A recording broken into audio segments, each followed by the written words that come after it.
जय श्री कृष्णा। आइए सुनते हैं बुधवार के दिन भगवान बुद्ध देव की यह कथा।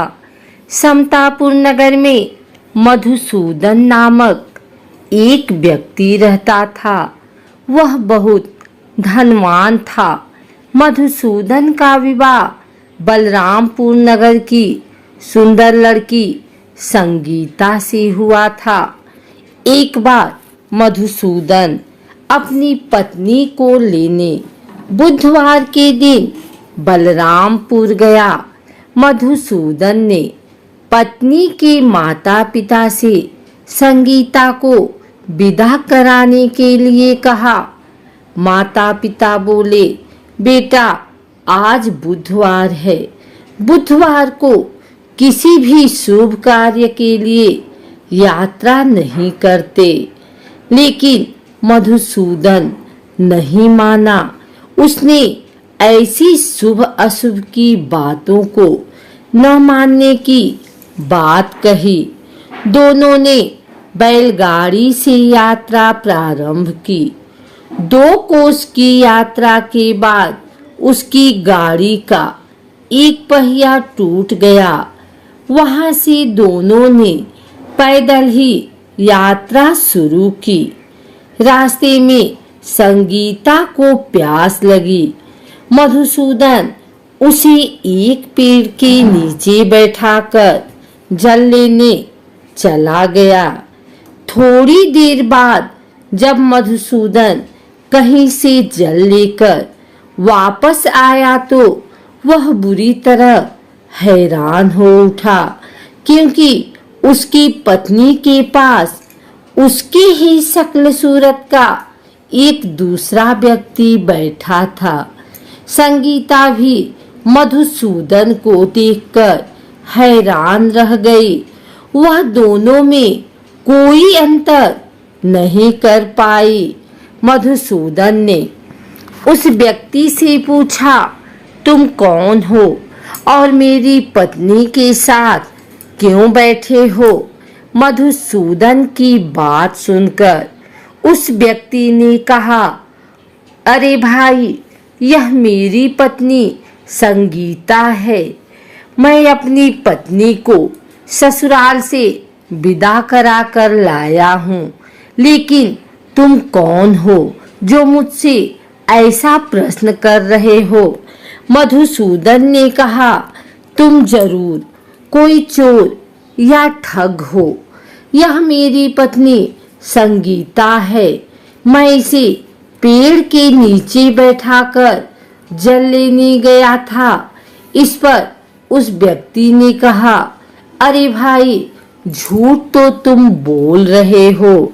संगीता को प्यास लगने पर जल लेने तो मैं गया था। मैंने तो जल लाकर अपनी पत्नी को पिला भी दिया। अब तुम चुपचाप यहाँ से चलते बनो, नहीं तो किसी सिपाही को बुलाकर तुम्हें पकड़वा दूंगा। दोनों एक दूसरे से लड़ने लगे। उन्हें लड़ते देख बहुत से लोग वहां एकत्र हो गए। नगर के कुछ सिपाही भी वहां आ गए। सिपाही उन दोनों को पकड़कर राजा के पास ले गए। सारी कहानी सुनकर राजा भी कोई निर्णय नहीं कर पाया। संगीता भी उन दोनों में से अपने वास्तविक पति को कहीं नहीं पहचान पा रही थी।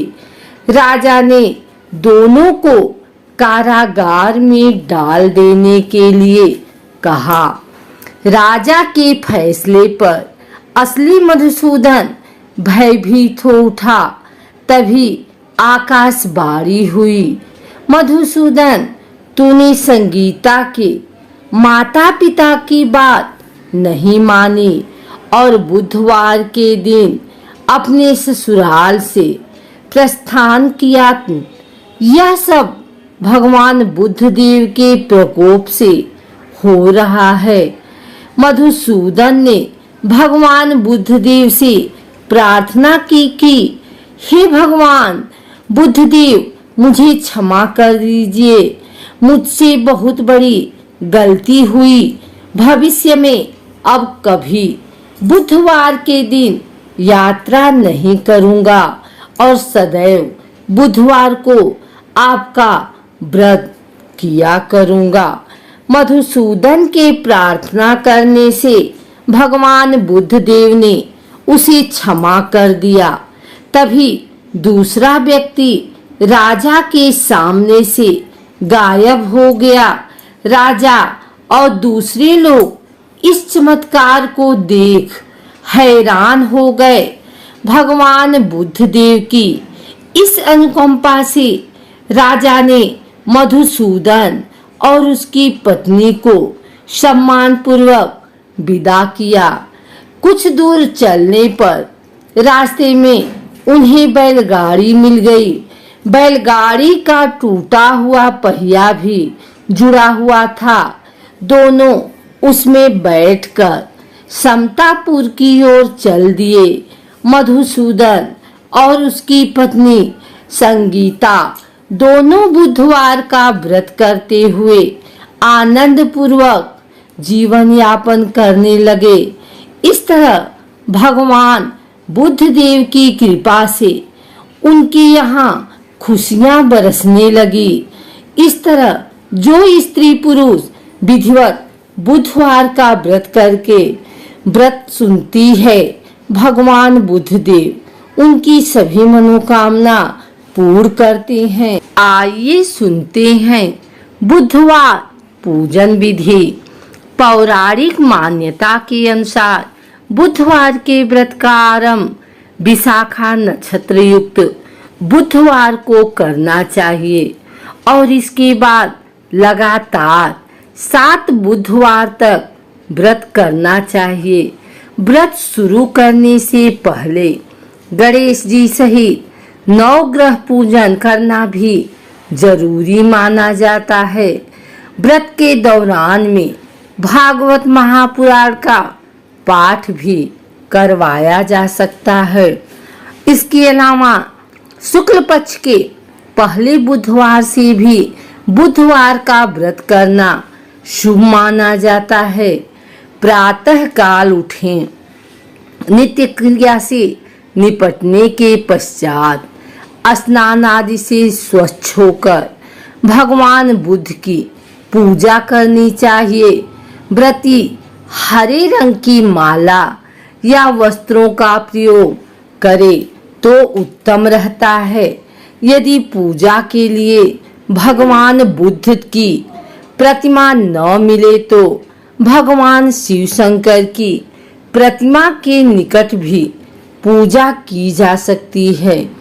दिन भर के व्रत के पश्चात शाम को भी पूजा करनी चाहिए और केवल एक समय भोजन करना चाहिए। व्रत में हरे रंग के वस्त्र, फूल या सब्जी आदि दान करने चाहिए। इस दिन एक समय दही, मूंग दाल का हलवा या फिर हरी वस्तु से बनी चीजों का सेवन करना चाहिए। कहते विधि विधान से अगर इस व्रत को किया जाए तो जीवन में सुख शांति रहती है और घर धन धान्य से भरे रहते हैं। माता लक्ष्मी भी व्रती की मनोकामनाएं पूर्ण करती हैं।